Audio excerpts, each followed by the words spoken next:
Tell me what's good, tell me what's nice. Keeping it cool, keeping it calm, keeping it light. Time to rejoice. What's good, what's good, what's good with John and Joyce. Did I see episode 67? 67. 67. 67. Boy, we've been around for a while. 67 years of doing That's this. right. We started this podcast in black and white. In 1873, you know. Our first guest was Jack LaLanne. Grover Washington. Well, welcome to another edition of What's Good with John and Joyce, a safe place to land. 30 minutes each and every week. No politics, no negativity, just uplifting stories. I'd like to say a big thank you to all of our sponsors. Woodwinds Wedding and Special Events Venue and Silvio Sauces, thewoodwinds.com. Ascend Bank. They don't just see your accounts, they see your vision and ambitions. Ascend.bank. Moonshots, a vegan-based company that delivers the highest quality organic juices, coffee, bowls, and so much more. DrinkMoonshots.com. Linda Toscano of Caldwell Banker Realty in Guilford, Connecticut. With over 17 years of experience, Linda is known for her authentic, client-focused approach and expert guidance for buyers and sellers. Now, if you're thinking about making a move, Linda Toscano is someone you can trust. We're deeply grateful to all of our sponsors for their support and for partnering with us to uplift and enrich the lives of our listeners and viewers. We have a gentleman here, Joyce, that I've known for a long, long time. Was able to train him at a gym a while back when I was a head trainer of Planet Fitness in Brantford, and also DJ'd his son's wedding. His son Griffin has become very, very successful as well. Just a real great guy, a family man, a new grandpa, too, at least a couple of years. He loves being grandpa. That's his favorite title. Young grandpa. Exactly. But he's also a sports anchor at WTNH, Channel 8, News 8 in New Haven, which is a partner of ours at iHeartRadio.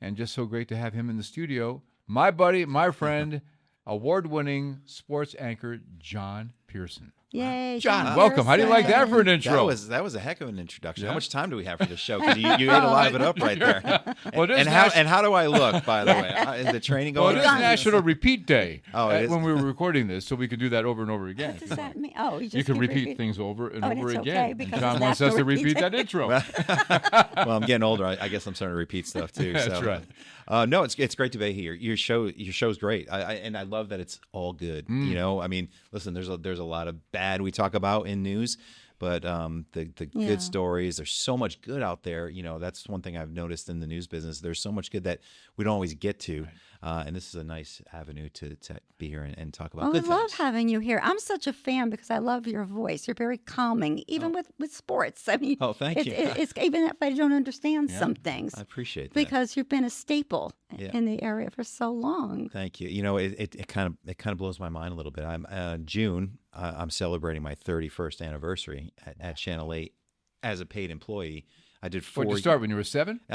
Yeah, I was like the Doogie Howser of That's TV. I did 4 years of internship as well, so 35 years total at the same station. I've been really lucky and blessed, and I've worked hard to stay there too. But I got an opportunity as an 18-year-old intern, fresh out of high school, and I went to ESPN for a short time. It was my first job out of college.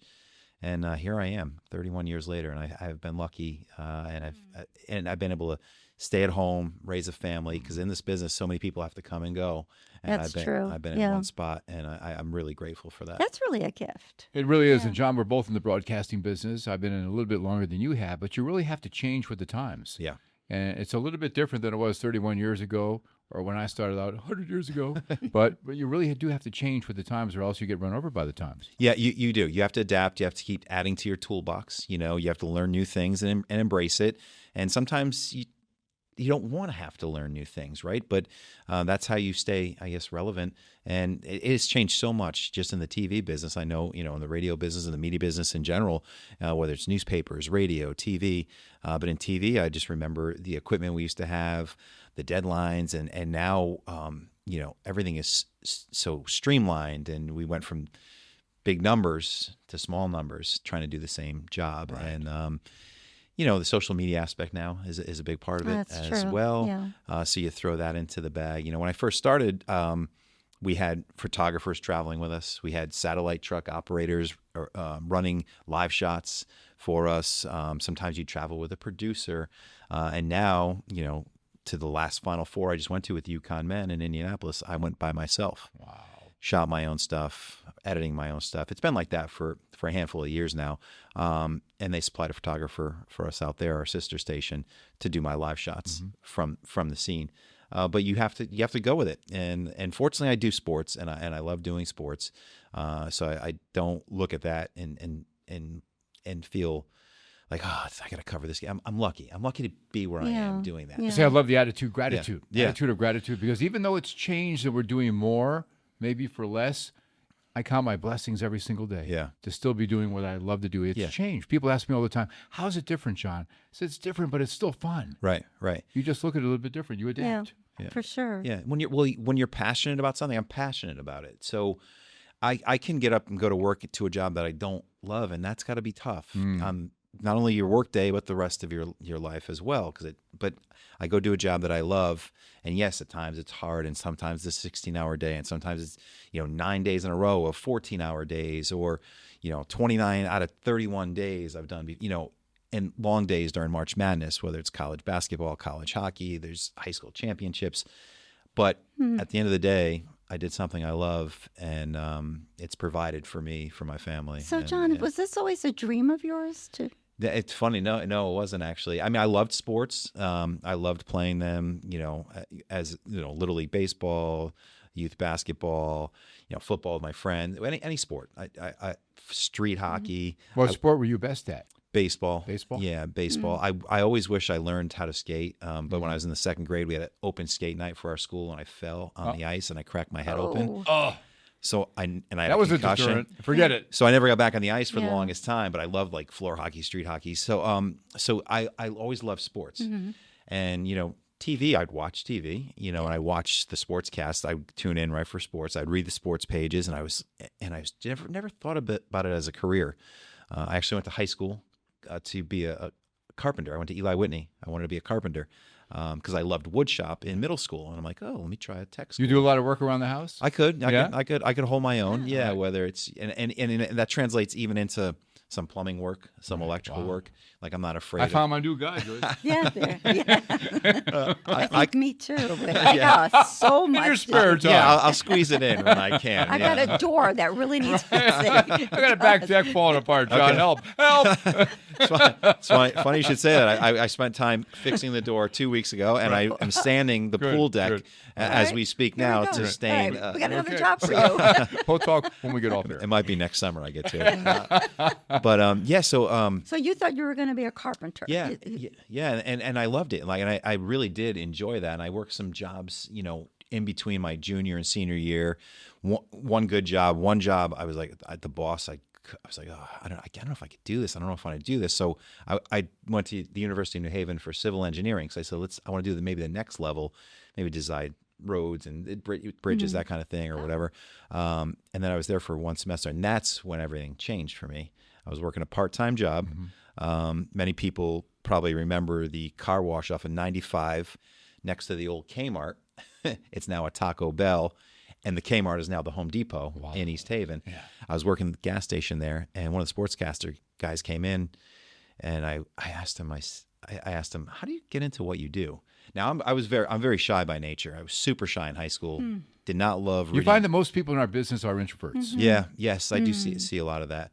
And he said, well, why don't you give Bob Bacozzi a call? He was a sports director at the time. Legend. Yeah, love Bob Bacozzi. One of the nicest guys. Great. And I learned so much from Bob. I would not be here without Bob Bacozzi. There's no question about that. We love you, Bob. He's the best.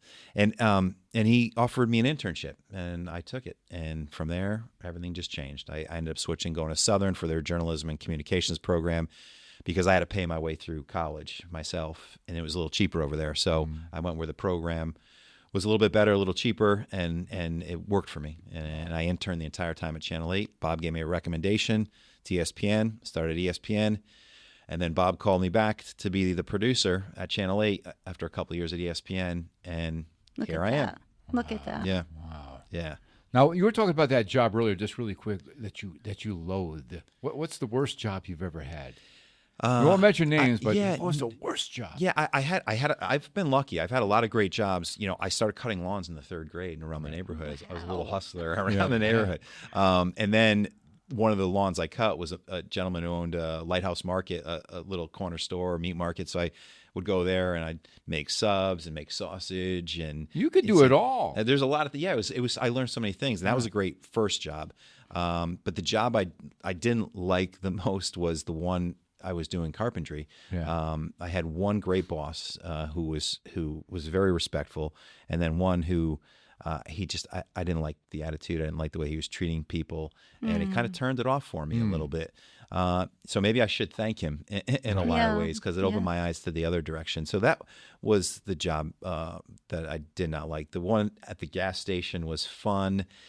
In the winter, it was brutal because there was a car wash, so there was a gas station, and then we were pumping gas and sometimes you'd be alone. It wasn't self-serve. You had to go out there and do it. Yeah, and then people wanted car washes, so you're running around and you're like, I'm by myself and I got to wash a car. So that was a little stressful, but it wasn't that bad in the end. It paid my bills, it helped get me through school, and then I worked at Home Depot. That was a great job too. So I've been lucky. I knocked on wood, and ESPN was fantastic. I've had so many good jobs. But look, cutting your teeth, doing the intern job and everything. Yeah. You can run cameras. You can read. You can write scripts. You can. I don't think there's any ball that can be thrown at you. I mean, you could build decks. You could make hoagies and subs for all of us. Whatever it takes, right? Yeah. If a flood comes, wash my car. It'll be like Noah. That's right, like Noah. Yeah. I like learning new things, and I don't know. I like new challenges. I like to be busy. That's too. Like as busy as I am with work now, I'd rather be busy than bored any day of the week. And that's another thing to be grateful for. So, but yeah, I don't know. I just, I'm lucky. I embraced the new challenges of shooting with the camera. I love writing and editing. Oh, wonderful. And then when you're writing and editing your stories and you're shooting your stories, you have a vision, and it's easier to put together because you see it. Sometimes it's hard to explain to someone you're working with. Right. And you know what? It's all on you. And that's sometimes a lot of pressure. Sometimes you want some help because everyone needs help once in a while, right? But in the end, you control it. So you have a lot of autonomy, though. Yeah. Uh-huh. I've just really there's so many. The thing I don't focus on the most is the thing that I know for is the on-air part. Is I jumped into a market here that I was raw and new and inexperienced. I had people believing in me at Channel 8 at the time, the general manager, the news director. They gave me a shot because I was doing all of the other work except for the on-air part. So they gave me a shot, and then we went through some, I look back now, like we all do. You listen to yourselves, you watch yourselves, and you're like, ugh. But now I'm like every day. Yeah. No, Every time we rewatch this podcast. I could have said this better. But it's been great because I just I've seen growth. I'm my own worst critic, but they're hands down. Same here. I'm too hard on myself. My mother tells a story all the time. My second grade teacher, rest her soul, Miss Sutherland, told her, he's a perfectionist, and you got to fix that because he's going to drive him crazy the rest of his life. Yeah. So have you eased up on yourself? Yes, a little bit, but I just expect so much of myself, but I have given myself a break and a little, and I don't want to pat myself on the back, but I look at my career and I look at my children and I'm like, you know what? Right there is kind of like, I'm all right. You are a great dad. Thanks. I appreciate that. I mean, there's no greater love than the love you have for a child. Like you don't understand love until your child is born. Like you can love a partner, you can love your work, you can love your friends, you can love your family, your brothers, sisters, mothers, and that. But when your child is born, it's a different animal. It's the kind of love where you stand in front of it and take a bullet immediately. Yeah, without a doubt. Yeah. You're telling me your greatest job, so to speak, now is being a granddad. Yeah. That I take that one serious too. Yeah, I got Hazel is my granddaughter. She just turned 2 in May. And 2 is a luscious age. Oh, it's the best. Personality's developing. And 3 and 4 are going to be in Christmases and all of that. Yes, my gosh. It's coming. We just we just went to Stony Creek Market the other day with my son, and then we went down to the trolley trail. And we walked the trolley trail and kind of all well-known landmarks here in the state of Connecticut where we're broadcasting. Yeah. It's honestly, the Thimble Island is such a beautiful spot in Brantford, Connecticut. Like it's literally picturesque. I figured you'd have a home out there by now. Yeah, I'm working on it. Yeah. TV doesn't pay what it used to pay. That's right. And having 4 kids sure. taps into your account too. But we went down and we were looking at fiddler crabs and playing around, and it's just those little moments, and like looking at her face when I held a little fiddler crab up, and she wanted to see them and touch them until they got close, and she was like scared. But so. And you kind of live vicariously through your kids or grandkids, right? Too, Exactly, because that's it. so many times, Yes. Joyce, we look at life Yes. and we get kind of soured. But when you see it through your kids or grandkids, even though I've never had children of my own, I've been around them. Yeah. It opens up things again. You're seeing it through their eyes. Yeah, and it does. It brings kind of like, I think we can all learn from kids. Like, Oh, absolutely. we really can learn that. Slow down and don't be so serious sometimes. Yes, and yes. laugh and enjoy the small things In the moment. Yes. You're in the moment. Yeah. I was thinking of, my husband, he wasn't the biological grandfather, when our grandson was born, but he bonded with him from the moment he saw him, and they had their whole different dynamics together. Yeah. They did so much together, going down to Stony Creek and by the water and picking shells and And I remember the Seagulls who owned Oakdale. And when the son had a little girl, Ben and Bo Siegel, Ben and Bo Siegel, great man. Yeah. But Barry sat in my lap, a little girl, and I was really busy doing things. And she would come into the office, and she sat in my lap, and she started to point out of the container of oat yogurt I was eating. She said, "Look at the butterfly. I never noticed there were butterflies on my yogurt." But little things like that made me stop to say, "Oh, Barry, that is beautiful." Yeah. Taking in the little things. Yes. Yeah, the little moment. And kids force you to do that. Yeah. Even people with dementia, will make you go back to that. This simple things. Yeah, and those core memories that are built at such a young age. Like how many you remember things, right? At 5, 6, like the trips you had with your families or whatever that stand out to this day. Like you said, people they get a little older, they remember things of their youth, and so you're building those moments. So we do that all the time. I remember those Sunday afternoon dinners with my mom, and just the smells all of a sudden come back. Just couldn't wait to come in and what's on the stove this time, Mom? Just remember that childlike curiosity and innocence we had back then. I want that again in my later years. Yeah. It's funny because we're forced to be in the fast lane more and more every day, every week. And then it's so hard to get out of the fast lane sometimes. And then when you get into the slow lane, it takes a little more time to adapt again. And like, I'm missing out on some things here. So I'm trying to do more of that. And again, she has helped with that. Even when my kids were, because my son's 29, my oldest daughter Emma's 26, and my twins Allie and Bryn are 23. Wow. So it seems like that. Oh, it does. And we have a lot of great core memories as well.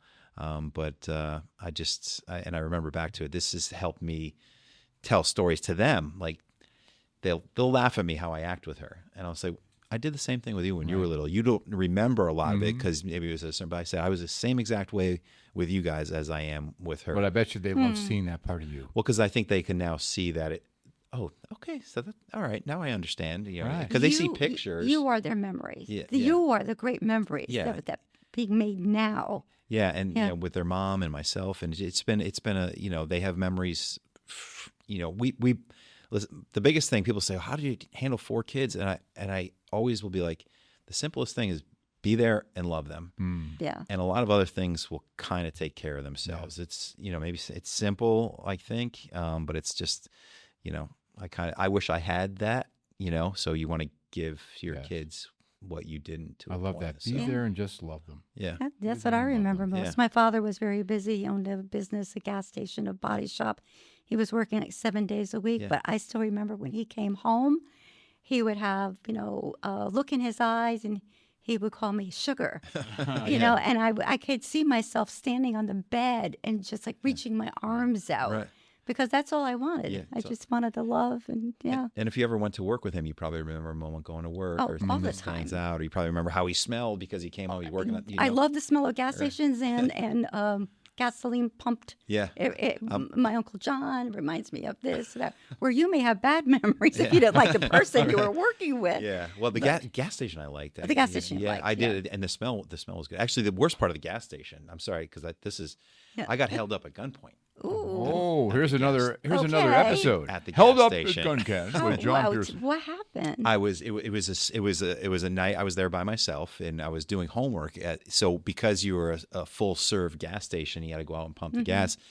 I was in and out, so I didn't lock the door behind me. And I would sometimes, I wouldn't sometimes.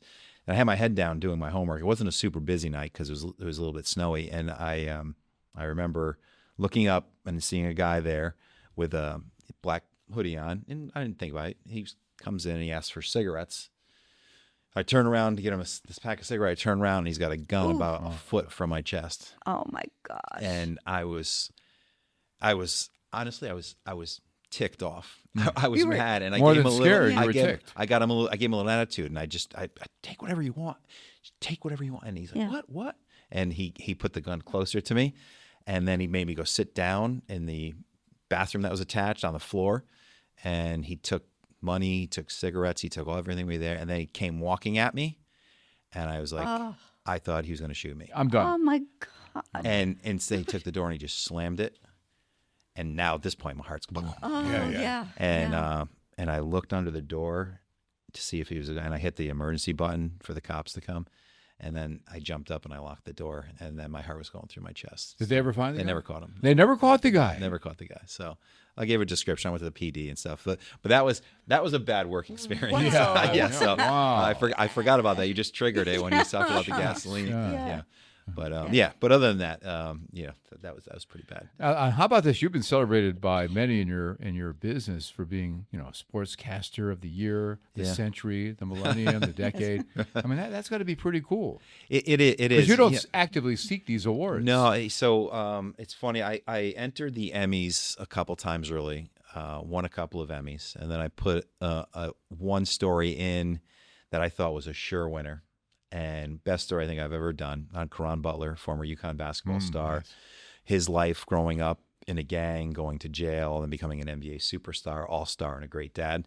I had access to him at his house. He let us ride to the arena with him on game night. It was one of the best stories. It's still one of, I think, the greatest stories I've ever done. I had a photographer at the time helping me. So I'm like, if this doesn't win, this is a racket. And honestly, it didn't win, and I never entered again. I haven't entered since 2005. Or no, 2005? No, what was it? Yeah, 2005. It's 2005. Because you were like okay with that. Like I was that okay. Was like I won a couple, and I don't, because I don't seek awards out, and I'm very grateful, and that people want to honor myself or Eric Dobratz, who's been by my side for 28 years in sports as well. Won a couple Sportscaster of the Year awards. And the bummer about that is it's a great event, but I haven't been able to attend it because the awards were on a Sunday of the Travelers Championship. Right. In So you were Connecticut. working. So it's championship day.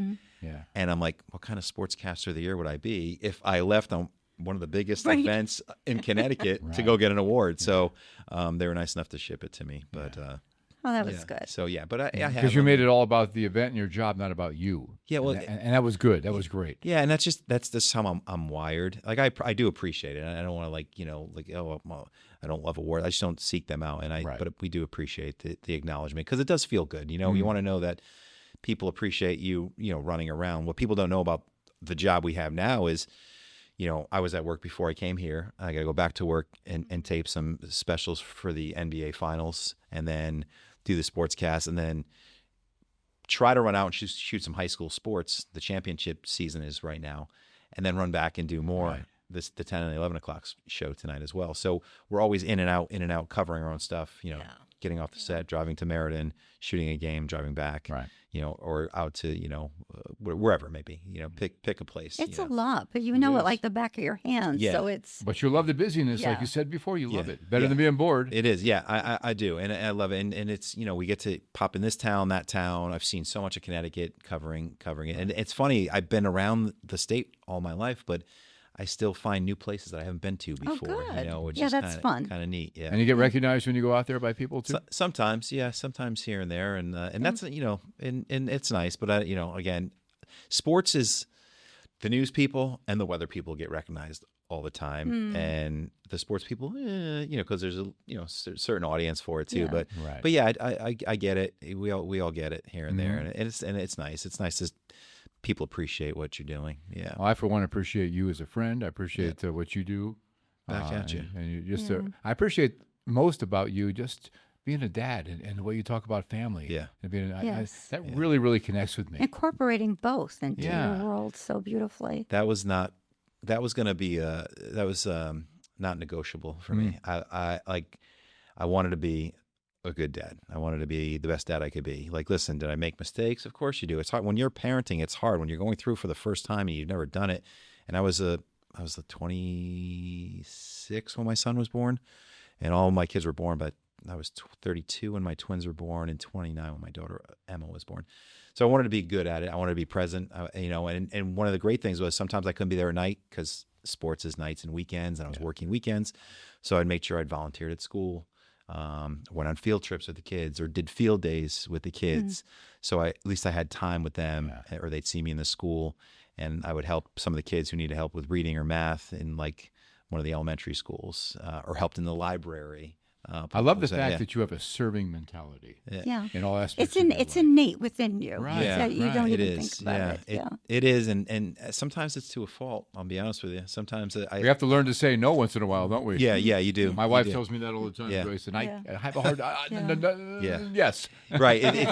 You got to create healthy boundaries. Yeah. And it's hard because you feel like you're going to let someone down, but in the end, hopefully they understand, because if you're in this shoes on the other foot, you want people to be able to walk in your shoes a little bit. So Karma. yeah, but being a dad, being a good worker, I've been trying my best. What's next for John Pierson? Any challenges down the horizon? Something you like to do that you haven't done yet?